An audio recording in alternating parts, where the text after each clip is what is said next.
being faithful to be in your place of listening today, wherever that may be, for Devotions with Brother Aaron.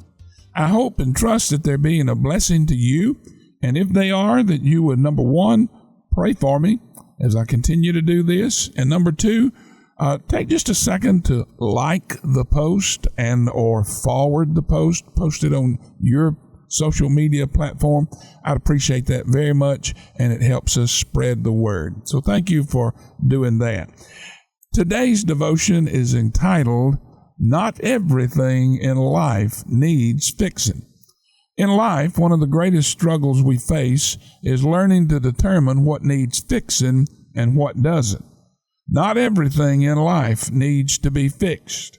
Now let me say that again for the ones in the back of the room. Not everything in life needs to be fixed. I'm talking to somebody, aren't I? One more time. Not everything in life needs to be fixed. As a preacher, leader, and man or male of the species, I struggle with what I just said. Men are fixers by design. Tell us what's wrong, we'll fix it. Women, and I mean no disrespect, are not so. They are perfectly content to tell us men what their problems are and then talk about them. All they ask in return is that we listen to them, not try to fix them, just listen to them. Now again, as a man, I struggle with this concept. It's totally foreign to me. Several years ago, my wife came home from work one afternoon. She was hot under the collar about something that had happened at work. She began telling me about it, and buddy, she was forevermore blowing off some steam. When she finished, I looked at her and began to tell her everything she needed to do to fix the problem. In the midst of my diatribe against her work situation and the wonderfully astute insights and advice I was giving her about what she needed to do, she interrupted to ask me very emphatically, "Would you just shut up?" Now, I'm sure I looked at her dumbfounded. Here I was giving her the magical formula for solving all her work problems, and she just told me, or asked me, but she really told me to shut up. She looked at me lovingly and said, "Sweetheart, I don't want you to fix my problems. All I want you to do is listen to me." And with my ego sorely bruised and wounded, I walked off muttering under my breath something to the effect of, "Well, if you didn't want me to fix your dumb old problem, you shouldn't have told me about it in the first place. I'm a man. I fix things. It's what men do. Just listen to you." Yeah, right. Like I'm going to do that. You're the one who needs to just listen to me. You need to listen to what I'm telling you. I could fix this for you. Sound familiar, anybody? However, the lesson is simple. Not everything in life needs fixing. Sometimes we stress over things because of their cosmetic imperfections. None of us wants to buy a new car only to have someone open their car door against it the next day and leave a ding. But here's reality. The car doesn't really need repairing. It will function mechanically just as well with the ding as without. All too often, the problem isn't the ding. Rather, it's our perception of the ding. It no longer meets our standard of perfection. Therefore, its value has been diminished. It no longer presents the image we want presented. Sadly, all too often we allow ourselves to apply this way of thinking to other people. In life, just like car doors, people get dinged.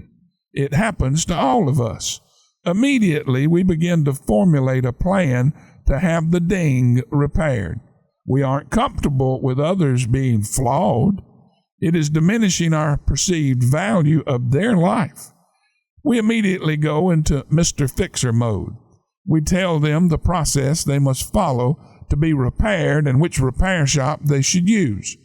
But the cold, hard truth is that sometimes dinged up people do not want or need to be repaired. They're functioning just fine with the ding. They wear the ding as a chevron or a badge of honor to remind them of some adverse circumstance they encountered in life and overcame. It inspires them to be their best. What they need from us is for us to love them, dings and all. The takeaway from today's devotion is very simple. While there are times and circumstances where people and things in our lives truly need repair, that's not always the case. One of the greatest values we possess as Christians is not in knowing how to repair something or somebody, it's in knowing when to do so. Not everything or everybody in life needs fixing. Sometimes people just need us to be a friend. That's it. It's that simple. Admittedly, it's a hard concept for me to grasp. I think we all need to pray that God would teach us to grasp this concept. Lord, would you grant unto us the ability to be the kind of friend a friend would love to have? Would you grant unto us the holy discernment that comes only from you to know what to do and what not to do, and when to do and when not to do something for our friends? Help us, Lord, to love people, warts and all. Help us to realize that the dings life has given them may be badges of honor, reminding them of things they overcame by your grace, love, and mercy. Please remind us very lovingly that not everything or everybody we encounter along our way needs fixing. And I ask this in your name, amen.